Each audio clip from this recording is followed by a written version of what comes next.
తీర్చుటకై నీవు వారి హృదయమును స్థిరపరిచితివి, చెవియొగ్గి ఆలకించితివి. దేవునికి స్తోత్రం. హల్లెలూయా. ఎవరికండి చెప్పండి?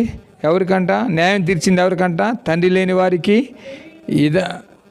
తండ్రి లేని వారికి, నలిగిన వారికి కదండి. తండ్రి లేని వారికి, నలిగిన వారికి దేవుడు ఏం చేస్తాడంట?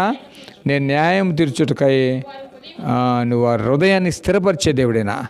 వారి హృదయాన్ని దేవుడు వారి హృదయాన్ని స్థిరపరచాలని కోరుకుంటున్నాడు. తండ్రి లేని వారికి ఆయన తండ్రిగా ఉన్నాడు. మనం ప్రార్థన చేస్తాం, పరలోకమందున్న మా తండ్రి అని. కాబట్టి తండ్రి ఆయన, పరలోక సంబంధమైన తండ్రి, ఆయన్ని తండ్రి అని పిలిస్తే చాలు. అందుకే తండ్రి లేని వారికి, నలిగిన వారికి న్యాయం తీర్చేవాడు ఆయన. వారి హృదయాన్ని ఏం చేస్తాడంట? స్థిరపరిచేవాడు. దేవుని బిడ్డలారా, ఇంకో మాట మనం చూస్తే దేవుని బిడ్డలారా 34:18